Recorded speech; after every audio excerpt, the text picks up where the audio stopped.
But I want to explain a little bit why damage to pipelines from excavation has become a bigger point in my mind, and why it's a bigger concern for the Pipeline Safety Trust. I mean, certainly you've seen the graph of serious incidents, the ones that cause death and damage. It's the big chunk of there when you look at all pipelines nationally.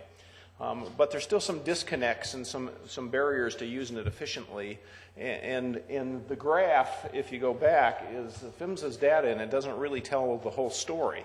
We were doing a project in Texas last year, I think it was, maybe it was 2 years ago, and we looked at PHMSA's data, and I can't remember the exact numbers, but it was something like there had been 50 incidents in Texas the previous year caused by excavation damage, and it was still a big, probably the leading category down there, so we knew it was a big problem, but you know, 50 incidents, that doesn't sound like much. But Texas is one of the weird states that actually requires reporting, and the reporting they require is publicly available. So I pulled up the database, and the first thing I did, I just typed in, well, how many were there between, you know, the 6-month period, and it went and said, too many to report. You know, my computer can't handle it, so I had to keep cutting it down to where I was looking at the database 2 weeks at a time. And I went through that exercise to come up with it for a year, and there had been 18,000 damages to pipelines in the state of Texas over a 1-year period. And those don't get captured into the federal system where this pie comes out of, because they don't meet the threshold for property damage amount.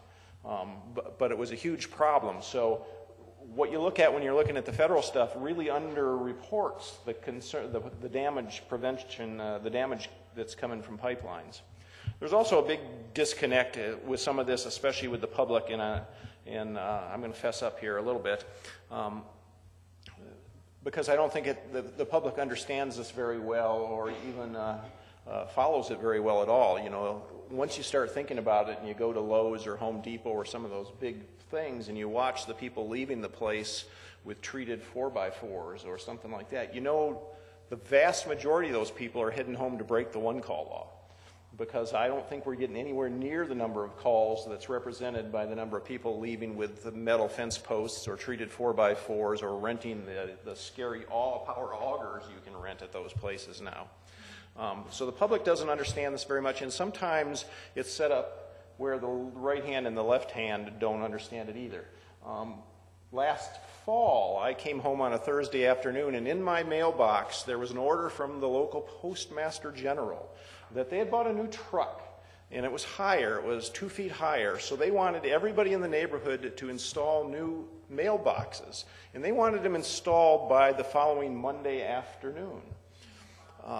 And so, okay, well, that's interesting. So I started thinking about that, and there's hundreds of people that live in my little neighborhood, and they all were out over the weekend planting new mailboxes. So here's the federal government on one hand doing almost the opposite, setting up for disaster. I thought, okay, I've been in trouble about this before. I'm going to use the one-call. So I call the one-call system, and I come home, you know. It was physically impossible to both use one call and meet the orders from the postmaster, because he wanted the new mailboxes up in a quicker time frame than one call would have responded. But I did it anyway, and I actually called the postmaster and said, you know what you've done? And they weren't real serious about the Monday thing. Come home Monday afternoon, and my front yard looks like this. There's lines all over the place, and they're all exactly where you want to plant your mailbox. You have to put the mailbox within so many inches of the street to meet the postmaster stuff, and it was all a line of telephone, gas, and everything else. So as a homeowner then, all of a sudden it's like, I don't really know what to do. I don't have a fancy suction digging system. This is all compacted earth. I see all my neighbors out there with post hole diggers just going at it.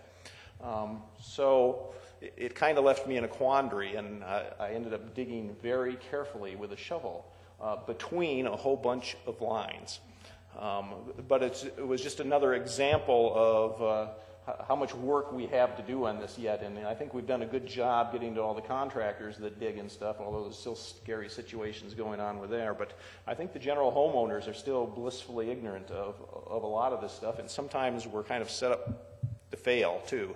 I'm also an elected official where I live, and one of my dream things is that Washington State just passed a new dig law, which makes it basically, I mean, it's always been illegal, but the new definitions make it illegal to put campaign signs up along roads. You know, you can't go out there and campaign, vote for Carl Weimer in your front yard anymore without calling one call. Now, I'm not sure how one call is going to deal with 200,000 calls by various people, but I'm ready to turn in my opponent next time, every time I see one of those signs in the front yard.